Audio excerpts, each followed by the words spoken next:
Inselmilkom dan huwa għal darbohra id-dibattitu. Id-dibattitu tal-lum se juhu xejra daqsxejn differenti għaliex miflok se jkolli mistiedna li jkunu minnu favur u minn kontra. Illum id-dibattitu se nħalluh nillimitaw għal diverġenza fil-ħsibijiet taż-żewġ akademiċi illi għandi. Fil-fatt bħala mistednin nil-qamijaj fuq naħa l-Dr. Alex Xibrastigona u fuq naħa l-oħra il-Dr. Charles Xwireb. Is-suġġett illi se nitrattaw illum huwa il-politika internazzjonali. Fejn sejrin? U ħanibda bik Alex, jekk tippermettili nindirizzak bil-first name, kif nagħmel il-Charles ukoll. Mela. Sa minn wara t-tieni gwerra dinjija, aħna kellna dal-kunċett ta' New World Order, illi għalkemm ħaspinta hemm ħafna differenzi fl-interpretazzjoni tal-kunċett innifsu. U bdejna fil-fatt naraw inizjattivi fuq bażi globali biex kun hemm iktar kollaborazzjoni sħiħa fejn tidħol il-paċi, favur il-paċi. L-istorja riċenti imma titfa' ċertu dubju kemm dan il-kunċett irnexxa. F'dal kuntest, illum fejn qegħdin wasalna biex nagħmlu a New World Order ieħor? Tajba l-mistoqsija. Ejjew niftakru, għax kellna semu kollha la volja ma kienx ir-rieda ta' Malta għax konna kolonja, imma kienet għadha għaddejja l-gwerra, eżattament 80 sena ilu, meta Churchill ġi Malta u stiden il-Roosevelt, il-President Amerikan, iltaqgħu fil-war rooms li kont ftaħt bħala Ministru 40 sena ilu, taħt l-Askaris, bi preparazzjoni kważi konfoffa bejnietom, qabel ma marru l-Krimea li llum okkupata mir-Russja li Khrushchev kien ta' l-Ukrajna, biex jiltaqa' ma' Stalin. Stalin ma rridx jiltaqa' barra mill-Soviet Union. U hawnhekk ippreparaw in-New World Order li jkun hemm United Nations. Ma meta marru Jalta u għatem is-servetta fuq li ma qasmu l-persentaġġi, il-Polonja ħad tkun 90% tal-Unjoni Sovjetika, Rumanija 60 għal 40%, il-Greċja is-Sovjetiċi ċedowa favur Churchill. Mela, in-New World Order mal-ewwel kellu żewġ tracks. Kellu track ta' liġi illi bil-ġnus maquda u bl-istatut ta' ġnus maquda kellna liġi internazzjonali. Min-naħa l-oħra, politikament, kellna spheres of influence. Eastern Europe li mbagħad sar il-Warsaw Pact fidejn l-Unjoni Sovjetika, Western Europe, Amerika u Kanada, NATO. Mela, iż-żewġ spheres of influence ħadd ma jidħol ta' xulxin. Allura meta għamma internament is-Sovjetiċi daħlu l-Ungerija fil-56, il-West ma ndaħalx. Meta Brezhnev daħal Praga, ġo Ċekoslovakkja fil-68, il-West ma ndaħalx. Mela ara li ma waħda jaqbel li jkollna spheres of influence jew li jkollna liġi internazzjonali iktar bis-snin. Ċri dak kien il-ħsieb. Se jien niftakar fil-Parlament fl-85 kont mexxejt l-idea ta' Malta, Jalta, Malta. Dik kienet Malta għal Jalta. Minn hawn marru Jalta il-Krimeja biex jiltaqgħu ma' Stalin. Ma jien kont qed ngħid issa nippruvaw niġbuhom għanerġgħu għaw Malta. U ma l-ambaxxatur Sovjetiku dak iż-żmien hawn Malta hija Pleċko, irranġajna biex jiġi hawnhekk Gorbaċov u Bush f'dak il-maltem kbir li kien hemm bir-żebbuġa illi kienu qed jibżgħu li ħajreq xi wieħed minnhom u jtellgħuhom b'xi helicopters, imma hawnhekk indifnet il-Cold War. Mela dik l-ordni, dik il-World Order spiċċat u mbagħad ħarġet l-Amerika iktar minn fuq għax lil Gorbaċov ġabuh isu frokna Jeltsin fis-sakra u nafu li mbagħad Putin ħa over hemmhekk. Imma bdiet il-globalization, u globalization kienet de facto għax de jure qatt ma saret. Illum, imma, dawn ir-regoli kollha qegħdin fid-dasbin għax issa bil-President Trump erġajna għandna mhux globalization, mhux world order, kulħadd ar-rasu. Maga, make America great again. Sensa sijilek iktar tard, Eric, imma ħandu daqsxejn fuq Charles. F'kuntest fejn is-superpotenzi spiċċaw kif nafuhom aħna, jew inkella ħadu format differenti illum il-ġurnata x'jeżistu forzi super. Russja u l-Amerika. Ekku. Issa, fil-gwerra li għaddejjin bħalissa fid-dinja, ġifieri aħna forsi l-iktar li tolqotna tal-Ukrajina, hemm għandek il-kwistjoni il għaddejja tal-Vant Nofsani, għandek is-Sudan, is-Sirja, ġifieri hawn ħafna pajjiżi li qegħdin taħt xi forma ta' konflitt jekk mhux gwerra per se. Allura, is-sinjali ta' żminijiet tal-lum, hekk, ġifieri tlaqna mill-New World Order, kif għaddejna minna qed nesperjenzawha. Il-futur x'inhu? Il-fejn sejrin aħna bħala dinja? Jiena naħseb li qas Nostradamus ma jasal biex ikun jaf il-futur x'inhu. Għaliex kif rajna propju din is-sena kif tela Trump il-futur li konna qed naħsbu għalkemm ħafna basru li jista' jkun da barri kif jgħidu bl-Ingliż barri f'ħanut ta' ċaqquf. Jiġifieri da ma tax minn fejn se jibda u minn fejn jispiċċa imprevedibbli għall-aħħar u fl-istess waqt tip li huwa prodott Amerikan. U l-Amerika xtatna jżjed barra Trump, il-junk food, per eżempju, u l-isparar, l-armi. Jiġifieri da u bat il-kapitalizmu estrem. Jiġifieri da huwa prodott ta' din kultura jew ta' daw il-kulturi. Imma kif għadt inti wkoll fil-mistoqsija, il-potenzi l-ġodda jew superpotenzi l-ġodda, tnejn minnhom għadu kemm semma Alex per eżempju li daw ftehmu Malta fil-Maltemp li spiċċat il-gwerra birda imma milli jidher issa saħnet il-borma mhux ħażin u ma baqgħetx birda. Ġifieri r-Russi mod għax hemm Putin u l-Amerika mod iktar u iktar issa li hemm Trump. Daw reġgħu ħajaqbdu f'xulxin. Imma b'eċċezzjoni kbira daw 80 sen ilu kif semma wkoll Alex kellna l-vittorja tal-gwerra li għaddiet fl-1945 naħseb tiġi ċċelebrata minn ħafna nazzjonijiet din is-sena.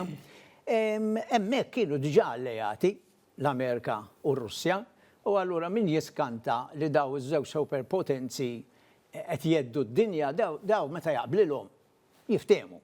Jiġifieri u naħseb l-Ewropa llum, forsi niġu iktar il-qudiem nitkellmu fuqha, l-Ewropa llum minn hekk qed tiddejjaq u tibża jew tinkwieta għaliex mal-superpotenza tar-Russja diġà qiegħda ħażin. Sewwa ma trix ukoll issa li tilfet allejat fl-Amerika tiġi ħażin magħhom ukoll għax tispiċċa inqas minn super aħna żgħar l-Ewropa hija pajjiż żgħir, grupp ta' pajjiżi żgħar u m'għandhomx il-popolazzjoni li għandhom l-oħrajn, m'għandhomx il-flus li għandhom l-oħrajn u għalkemm hija ekonomija b'saħħitha ħafna. Issa jitfaċċaw li għattinti referejt għalija tfaċċaw il-ġodda u l-ġodda minn fejn ġejjin mill-Asja. Ġifieri għandek ċina u għandek l-Indja tbaqbaq bil-mod il-mod. Iċ-Ċina qed tidher li hija stuża, stuża iżjed fis-sens li tibbaża fuq l-ekonomija imma għandha l-istrateġiji tagħha speċjalment fil-Baħar Ċiniż, kellna l-inċident ftit ġranet ilu lejn l-Awstralja tgerger u tilmenta li daħlula il-mezzi tal-gwerra bejn l-Awstralja u New Zealand meta normalment kienet tirrispettom dawk il-frontieri. U allura inti għandek erba' u l-ġenerazzjonijiet biex norbtu mistoqsija tiegħek tal-futur se jiddependi ħafna minn kemm miċ-Ċina ħajrnexxila tikber u kemm Trump bl-idejat biżarri tiegħu kemm se jirnexxielu jikkontrollax. Daw rridu niftakru li fl-ekonomija ċ-Ċina qiegħda biss it-tieni wara l-Amerika. Issa semmejt ukoll il-gwerer. Il-gwerer iktar hemm spjega ċara donna. Jien li studjajt ħafna l-imperi Ewropej li kienu mal-kontinenti kollha, l-kbar speċi l-Ingliżi u l-Franċiżi, u mbagħad daħlu l-Amerikani, ir-Russi bl-Unjoni Sovjetika mod ieħor fl-Ewropa. Inti meta tara daw il-gwerer fejn qegħdin, tinduna li dan huwa kollu dak li fadal mill-imperi li spiċċaw wara t-tieni gwerra dinjija. Jiġifieri jekk tħares lejn l-Afrika, il-ġlidiet li hemm il-biċċa l-kbira huwa r-residju li fadal mill-Imperu Franċiż pereżempju imma anki parti Brittaniku u parti minn pastijiet oħra. Jekk naraw il-Vant Nofsani, il-Palestina mhux fidej l-Ingliżi kienet meta 75 sena ilu 76 ilu tawhom nofs l-art u llum minn 52% tal-art tal-Palestina spiċċaw issa għandhom 90% u qed itihom fajnhom il-Gaza, jridu jieħduha wkoll. Jiġifieri meta toqgħod tikkonsidra fl-istorja ġieli ngħidu mhux dejjem taħdem ma naħseb li ħafna nies jaċċettawha. L-istorja tirrepeti lil anfisha, sewwa tirrepeti ruħha. 80 sena għaddew qegħdin ngħidu, mela fi 80 sena Isu ġejna kif konna dikinhar, bid-differenza li issa l-mezzi nbidlu. Illum l-ekonomija saret tikmanda iżjed minn kull ħaġa oħra, imma mbagħad ikollok il-fattur li naħseb hemm xi mistoqsijiet oħra żgur fuq Trump, il-fattur Trump huwa il-fattur il-ġdid. Charles. Vantaġġ li għandu 4 snin biss. Ħalli saqsija daqsxejn lil-Alex u mbattini r-reazzjoni tiegħek fuqha. Fil-fatt, l-Amerika u l-Istati Uniti dejjem iddominaw ix-xena politika internazzjonali. Jiena il-mistoqsija sempliċi, inti x'taħseb li se jkun l-impatt tal-politika ta' Trump fuq ix-xena internazzjonali? Sa dan nafu illi Trump fit leġġimat ma nafx kemm il-executive order iffirma illi meta toqgħod qishom wara kollox da qed iwettaq dak li wieħed fil-kampanja tiegħu. Però bid-deċiżjoni li qed jifferma lihom ħajaffettwa kemm il-politika interna Amerikana, ġifieri li għandu xwieġeb ħafna lejn l-elettorat. U kemm fix-xena internazzjonali diġà beda jqajjem, ġifieri kważi nara anke l-Ewropa donna f'daqqa waħda qed tippanikja fuq dak li qed jiddeċiedi Donald Trump. X'impatt se tħalli dik li inti semmejta il-maga? Il-maga, make America great again.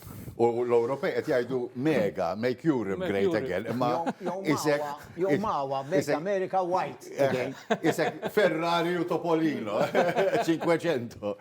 Lele, jien naħseb illi hemm inċertezza kbira illum fil-politika internazzjonali. Jekk hawn xi ħaġa ċerta hija l-inċertezza illum. Għax enormi l-inċertezza. Waħda mill-kawżi hija illi tul is-sekli kull meta kien hemm gwerra, dejjem gwerra spiċċat bit-trattat biex lil dak it-tieħ tiegħu, il dak it-tieħ tiegħu u l dak li tilef toħodlu xi ħaġa.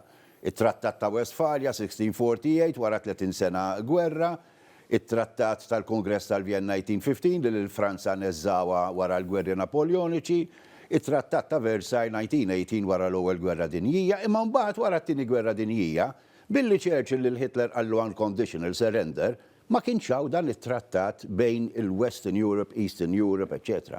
Allura din l-inċertezza baqgħet. Meta ġew Malta Gorbachev u Bush ippruvaw jagħmlu xi tip ta' ftehim ma rnexxilhomx. Għax Bush baqa' jimbutta hemmhekk u wara Clinton u beda jespandi lin-NATO sa taħt imnieħer il-Kremlin biex ngħidu hekk. Mela hemmhekk tara il-vantaġġ li kieku kellna trattat li jagħmel iktar ċara fuq il-qasma ta' Jalta li kienet fuq sarvetta biss bil-persentaġġi li kieku kellna dik, forsi kellna nkunu iktar sejf milli kollox inċert. Imma issa x'qed jagħmel il-President Trump? Qed jerġa' jiġbed lura ċ-ċertezza. Fl-24 ta' Frar għadda storikament l-ewwel riżoluzzjoni tal-United Nations Security Council vera qasira u jew niftakru illi riżoluzzjoni tas-Security Council hija sors ta' dritt internazzjonali pubbliku, mentri riżoluzzjoni tal-General Assembly tal-Ġnus Magħquda non-binding u hija espressjoni biss. Niftakru wkoll fuq il-voti illi meta l-Russja daħlet fil-Ukrajna, favur l-Ukrajna kien hemm 143 vot fil-General Assembly. Issa fi Frar nidlu b'50 għal 93, tilfu 50 vot hemm. U Trump għaddija mis-Security Council flimkien mar-Russja u maċ-Ċina u mal-oħrajn, mela diġà qed nerġgħu naraw trojka kif kellna f'Jalta, imma daħlet iċ-Ċina sax minn żmien ta' Jalta meta kien għadu Ċangaj Xek għax Mao Zedong ma kienx għadu rebaħ iċ-Ċina, laqas deret iċ-Ċina u dam Ċangaj Xek sa' 71 fil-General Assembly. Imma Trump issa amazing għax fl-ewwel xahar tiegħu għalleb kollox taħt fuq. M'hemmx iktar il-qasma bej l-Unjoni, issa mhux l-Unjoni Sovjetika, ir-Russja u l-Amerika, anzi l-Ewropa issa qiegħda maqbuda fit-transatlantic split, għax l-Ewropa li qabel kienet alleatissima tal-Amerika, issa hemm split bejn l-Ewropa u l-Amerika, u naqra l-kom hawn illi għara kemm għamilha vera qasira mingħajr ma jwaħħal fir-Russja.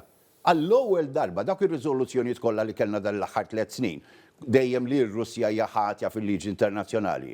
Mela hawn sors ta' liġi internazzjonali ġdida li tajt implores a swift end to the conflict and further urges a lasting peace between Ukraine and the Russian Federation. Xejn blame it-tort tar-Russja li daħlet kisret il-liġi internazzjonali ma tistax tidħol f'territorju ta' ħadd ieħor, xejn. U di għaddiet, u l-lum dini jgħal-valid il-liġi, il-framework fiex qegħdin naħdmu, mela dan huwa in New World Order. Issa, iċ-Ċina tista' tidħol fit-Taiwan, allura, u l-Amerika jekk il-Panama Kanal ma toħdux ħatabat it-truppi u toħodhom minn hemm. Jiġifieri di issa deħlin ġo area illi kif qal Charles, laqas Nostradamus, ma jkun jista' jgħid x'il-manelli se jiġri, imma huwa indikazzjonijiet ċarissima ta' żminijiet kif ġejjin. Trump irid jiftehom ma' Putin u l-Ewropej u l-Ukrajna ħallihom jirranġaw bejniethom immura u jiftehom mal-kbir. U din, lesta, injorhom u ħajibqa' għaddej.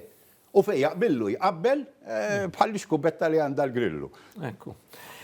Charles, f'dan ix-xenarju, l-Ewropa fejn qegħdin? Inti ġa għamilt referenza għaliha, imma taħseb illi l-Unjoni Ewropea pereżempju nqabdet fuq siq waħda? F'daw iċ-ċirkostanzi, għaliex f'daqqa waħda sarajna s-summit tal-bieraħ mhux hekk, jridu jivvotaw għal 800 biljun biex imorru fl-armamenti. Qed tippanikja l-Unjoni Ewropea u dan apparti t-teddida li għandha mill-Amerika biex jieħu over u problemi oħra, sfidi oħra, challenges kbar li għandha anke ekonomiċi l-Unjoni Ewropea. Jekk tħares li dak li sar il-bieraħ fi Brussell, ġifieri fej 26 pajjiż wara kollox tajjeb u ħażin qablu ma dak il-budget enormi li se jkun hemm biex jerġgħu jarmaw lill-Ewropa għad-difiża. Tifhem li qed jimxu mal-prinċipju, forsi minħabba paniku, forsi minħabba l-biża' li ntilfet iċ-ċertezza, kif semma anki Alex, naħseb qed jimxu mal-prinċipju if you want peace, prepare for war. Jekk trid il-paċi, lesti għall-gwerra.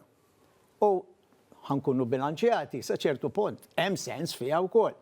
Għaliex jekk tieħu l-eżempju tal-Ukrajina, l-Ukrajina kienet għamlet ftehim bis-saħħa mal-Ingliżi, mal-Gran Brittanja, mal-Amerika u r-Russja fl-1991 li żarma il-nuklear kollu li kellha ħallewhom ir-Russi warajhom fl-Ukrajina basta tgawdi l-indipendenza tagħha.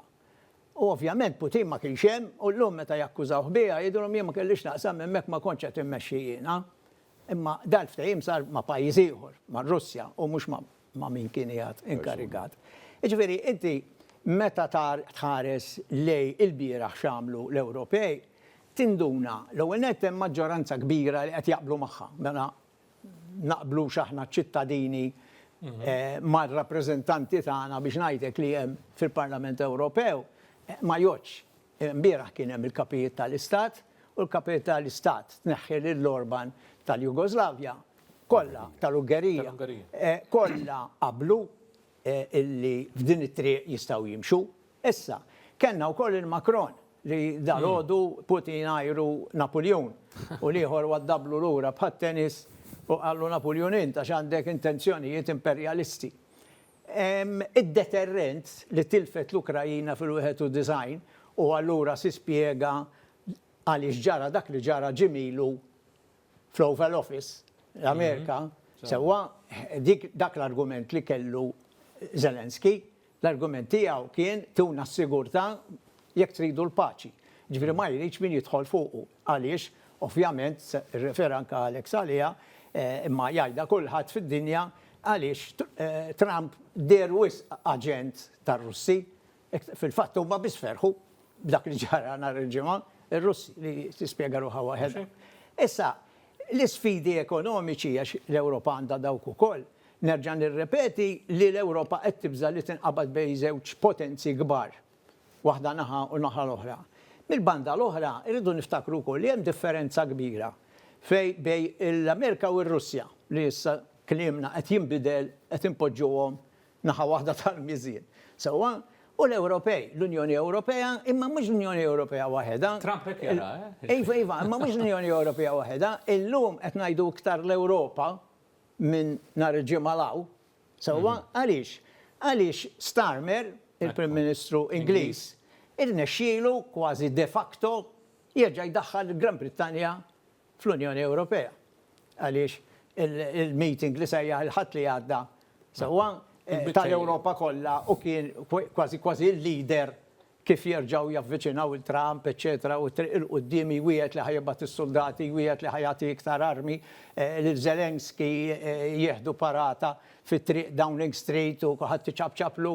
Ġifieri hemmhekk qed naraw issa Ewropa ġdida, kważi ġdida, ħanajdu hekk, bl-Ingilterra wara 4 snin kemm ilha li telqet, terġa' tidħol fil-merħla. Issa x'qed jiġri imma li x'inhi d-differenza li jien irreferejt għaliha. Għax fil-waqt li l-Amerika, ir-Russja u niġu f'dan anke ċ-Ċina huma kważi dittatorjali, għax Trump illum ma nafx tista' tiddeskrivi iżjed, naħseb ma nafx li ma waħda tiġi biex tkun pulita fuq ix-xandi, imma il-tik milli kollha tik ngħidu. Ġifieri da fil-fatt Trump għajjar lil Zelensky dittatur. Għax probabbli dik l-imġiba tiegħu. Fil-fatt u daw jammira l daw il-nies u bħal Putin u l-Ċiniż, eċetera. Imma l-Ewropa hemm differenza kbira meta niġu biex nikkritikaw l-Ewropa, li aħna wara kollox parti minnha. Meta niġu biex nikkritikawha, l-Ewropa qiegħda iktar fuq sistema demokratika. Mela għandek 26 pajjiż fiha. U allura mhix dejjem toħodha mingħajr ma toqgħod taħseb li ħajaqblu dejjem, jew li ma jitfixklux, jew jiltaqgħu spiss għax idumu biex isibu t-triq. Għaliex għax daw il-pajjiżi kollha għandhom l-istil tagħhom. Għandek numru bħal Malta, l-Awstrija, l-Finlandja, Ċipru li huma neutrali. U allura għandhom frant partikolari tagħhom. Għandek il-Franza u l-Ġermanja li qegħdin jaġlu biex jarmaw.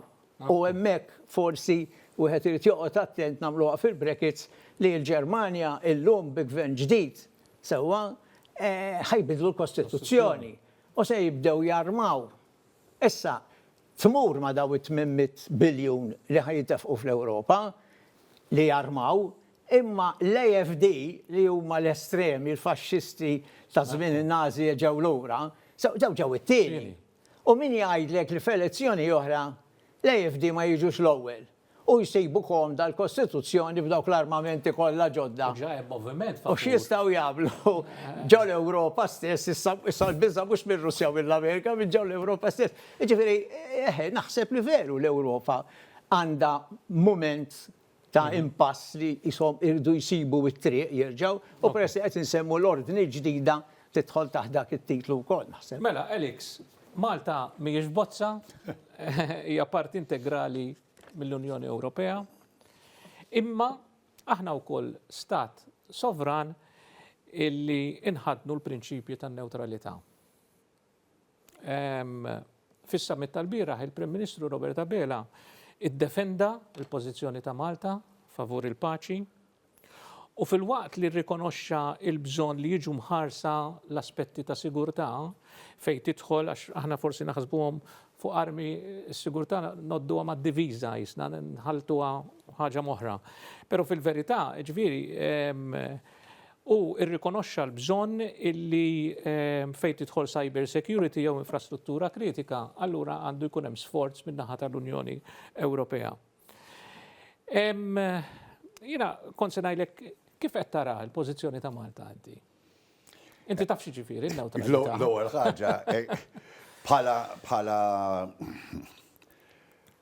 sensazzjonaliżmu sabiħa illi jekk ħanlaqqgħu Malta lil Trump u l-Putin tkun tajba anke għal Malta għat-turiżmu u biex terġa' l-Malta dan il-string li semmejna Churchill u Roosevelt, Bush, Gorbachev.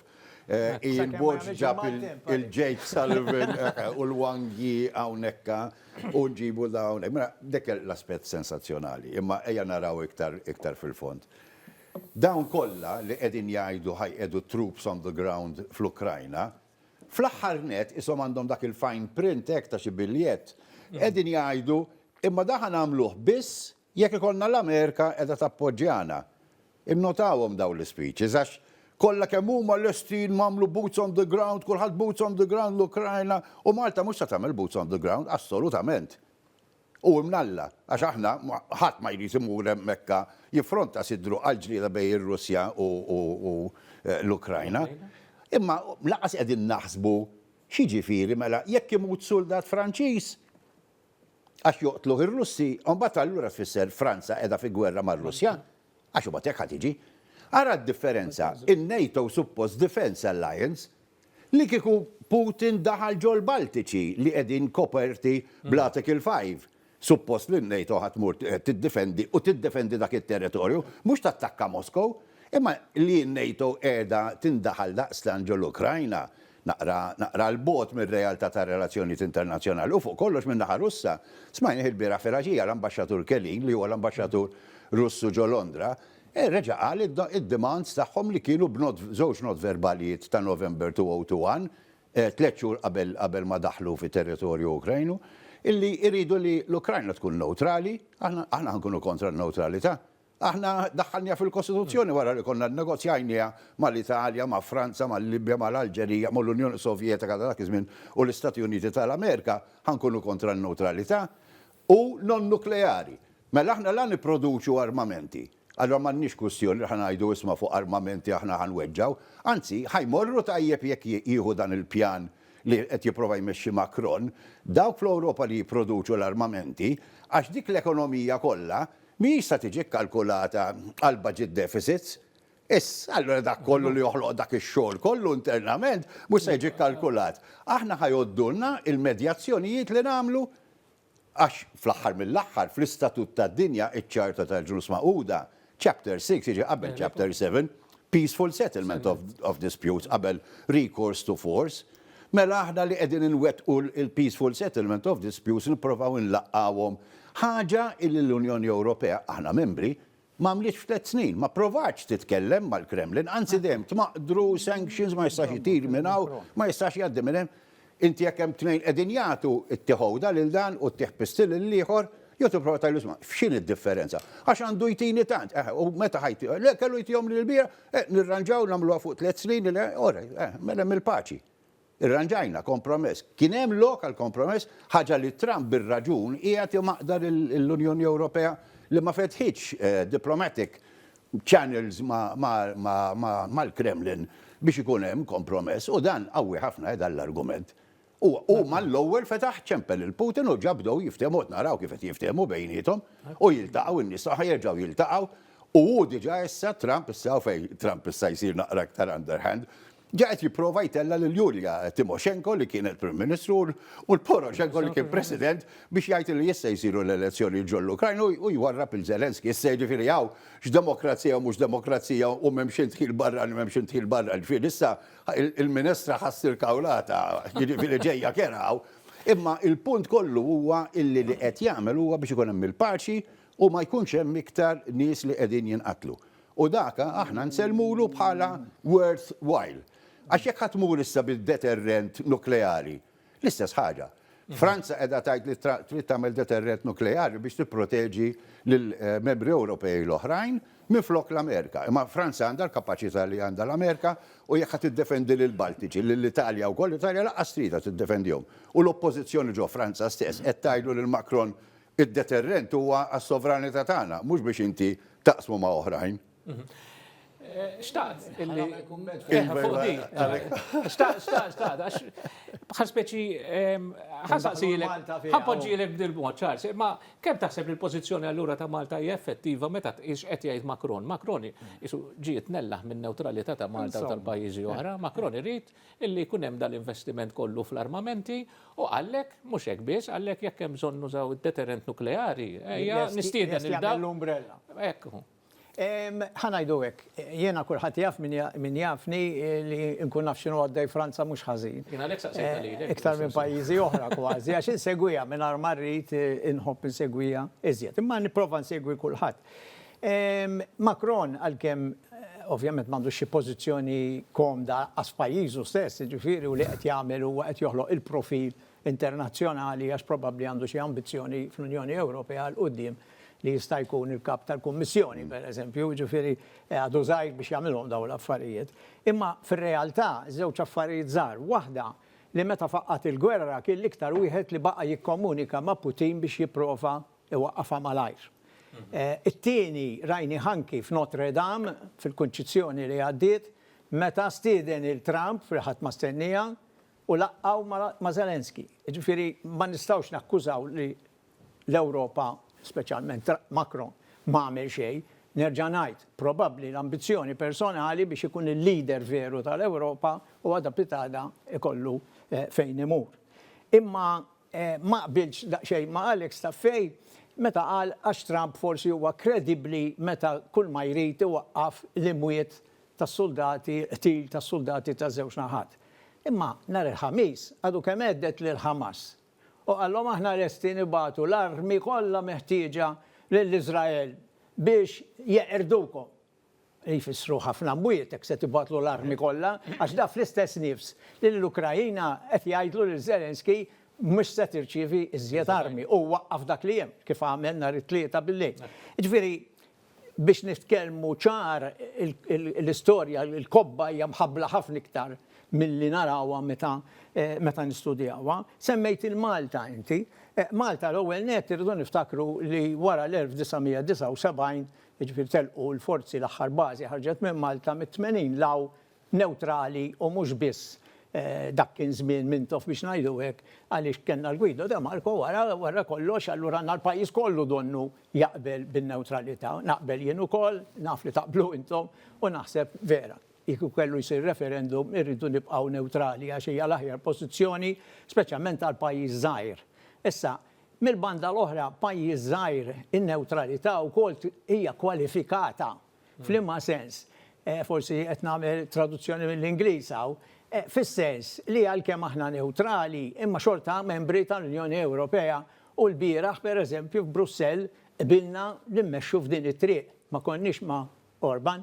Jiġifieri inti għalkemm int neutrali imma jgħid f'kuntest reali wkoll u nhar ma trid ma jaqbillekx tibqa' barra.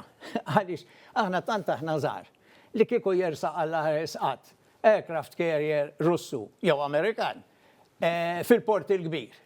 F'sija ikonna nċedu. Stawna, aħna mhux armata per se, għandna forzi armati li hija differenta. Ġifieri aħna brigata ngħidula, ġifieri brigadieri hemm il-kap u mhux ġeneral għax għandna n-numri. Imma naqbel hawn ħafna mal-Prim Ministru li stqarr il-bieraħ Brussell fej qal aħna mhux fi ħsiebna nixtru l-armi. L-ewwel nett kieku tixtri benefikaw għas nikkontribwixxu għal fejn imorru tixtri l-armi, għas tixtri kemm tixtri armi x'se tagħmel bihom. L-ewwel nett aħna mdawrin bil-baħar. Mhux bl-art bit-territorju, m'għandniex frontieri li jista' jaqsam l-armi bil-kanuni, bil-tankijiet, eccetera. Ġifieri aħna kull ma nistgħu nagħmlu nqogħdu nduru ma' xtajta tagħna biex naraw kif jista' jkun nissorveljaw min jersaq law. Imma il-problema ta' Malta hija li tibqa' neutrali għal-naqas fl-ispirtu żgur, fil-propaganda, fil-rwol li ħadet is-sena l-oħra kienet rekord. Li konna fid-diplomazija, li konna fis-sigurtà, konna fl-Ewropa wkoll. Jiġifieri dik hija r-rol tagħna, imma aħna nafu li jekk qed jaqra xi ħaġa, irridu nkunu ma' xi ħadd li qed jimxi b'mod kollettiv. U għalhekk l-Unjoni Ewropea hija l-unika option li għandna xirpija l-oħra naħa l-oħra qed nibżgħu li għadha pitada dak li għala s-Sirja Putin qed iġibhom kollha il-Libja. U għalhekk għad jekk jidħol aircraft carrier għax jista' għada flok Greenland Trump u jgħid ħanieħu Malta. Għaliex ir-Russi għandhom il-bażi il-Libja u rridu niddefendu l-interessi tagħna fl-Ewropa. Buslu għajnu ngħidu bil-Malti. Mela, Alex, l-aħħar ġiex minuti kol ma għandna. Dwar dak illi qal. Però jien għandi mistoqsija, inti taħseb illi hemm tama li l-gwerra tal-Ewropa, tal-Ukrajna u tal-Vant Nofsani jispiċċaw. Kollha f'salt ma nafx. Veru li Trump jidher imlebleb għal Nobel Peace Prize għax jisemmi ta' Obama u kif ħadu Obama jixtieq li jkollu wkoll. Imma apparti issa x-xinxilli. Jidher qed jirsisti għax non-stop għaddej ilu xahar u nofs. U bat id-delegazzjonijiet tiegħu Riyad reġgħu sejrin hemm il-ġimgħa li ġejja illi ħarbat lill-Ewropej, ħarbat lill-Ukreni bl-inizjattivi tiegħu u għeleb l-ikbar statement li għamel Biden kien dwar il-gwerra tar-Russja u tal-Ukrajna meta qal Putin must go. Isa dik li semmejt qabel l-unconditional surrender li talab Churchill fuq Hitler. Illi mhux ejja ħanaqsmu l-Polonja, ejja ħanaqsmu l-Alsas, inti ħud il-bicċa, ħanħdu il-bicċa u nerġgħu nagħmlu trattati ieħor bħall-antik tas-sekli li għadda u ma Hitler kien ħajirranġa le. Hitler must go kien qal Churchill. Issa Biden meta ħareġ all out, mela win-lose, zero-sum game fil-game theory di, mux win-win, kompromess, inti hu biċċa jnu biċċa u noqogħdu, malli olli għajek, illi ma kienx hemm malfej. Allura daħal fi żarmu ta' Napoleon li prova jidħol Moskow u ma rnexxilux għax weħel fit-tajn. Hitler prova jmur Moskow ukoll bl-armata tiegħu weħel fit-tajn u Biden spiċċa. Jiġifieri tlieta għandna issa eżempji li tal-Putin must go ma ħadiġ u Putin min jaf kemm qiegħed qed jagħmilhom hekk. Illi I must go allo you went. Jiġifieri ejja naraw il-bilanċi x'inhuma fil-politika internazzjonali tal-lum. U Trump di mhux qed jagħmilha. Trump issa qed imur għal win-win, mhux win-lose. Qed jgħid il-Putin u min jafx qegħdin jiftehmu bejniethom. U Franza kemm ħadd tfixkel dan minflok tidħol magħhom. U l-Ingilterra kemm tista' tfixkel dan minflok tidħol magħhom. U nsemmi daw it-tnejn, għax daw it-tnejn għadhom bil-veto power mill-5 li għandhom veto power fis-Security Council. U meta Trump ressaq dik ir-riżoluzzjoni rqiqa imma ma titfax il-blame fuq Putin, kulħadd kien qed jgħid l-Ingilterra u Franza x'se jagħmlu? Ħajamluh il-veto u jfixkluh ma waslux hemm, setgħu jagħmluh il-veto, kellhom kull dritt dak il-ħin tal-votazzjoni. Mela l-Ingliżi u l-Franċiżi dal-mument qegħdin tightrope walking, qegħdin fuq bilanċ vera rqiq. Kemm jissugraw ikunu iktar kontra Putin u ma jġibux ir-rabja ta' Trump. Kemm jissugraw issa ħajmorru bi pjan għand Trump u Trump jitfarhom il-pjan tagħhom barra mit-tieqa u jaqalhom dal-attività diplomatika kollha fix-xejn. Ġifieri l-inċertezza li semmejt fil-bidu hemm qiegħda iktar l-isfel, imma iktar il-fuq bejn Trump, Putin u Xi Jinping iktar ċertezza hemm.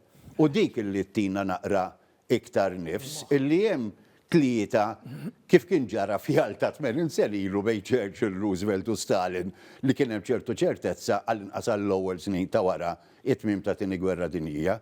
Kalla jrid ikollna dawn it-tlieta illi ma jweġġawniex fil-tqassim tal-artijiet, illi aħna lilna ma jdaħlunix fil-ċop li jipprovaw jagħmlu. Grazzi ħafna. Kull ma rrid ngħid ħaġa żgħira, sentenza biss. Li qed jaġġel ħafna Trump għax ħafna qed jgħidu ma dak kemm qed jaġġel 43 ġurnata qaleb id-dinja. Qed jaġġel ħafna żewġ raġunijiet narhom, waħda biex jeħles mid-kwistjoni tal-Ukrajina u jiftehim maċ-Ċina x'se jagħmel u ma jagħmilx. U l-oħra dan għandu l-midterm u sentej oħra, jekk għażiża man-nies tal-istess Amerika jitlef il-Kongress. Ġifieri da mbagħad ma jkollux il-poter li għandu llum, ġifieri qed jaħseb rasa wkoll. Kien ma survive u assassin. Ukoll kriminali. Kif tistaw taraw, diskussjoni ħati għafaw, pero għatbem ħafna xwieħed janalizza u xi brevedi li jista jiġri. Jien nirringrazzjakom ħafna kemm Alex u kemm Charles. Kif nirringrazzja lilkom, kif għattilkom id-dibattitu tagħna jieqafaw imma l-konklużjonijiet tagħmluhom intom. Il-lejla tajba.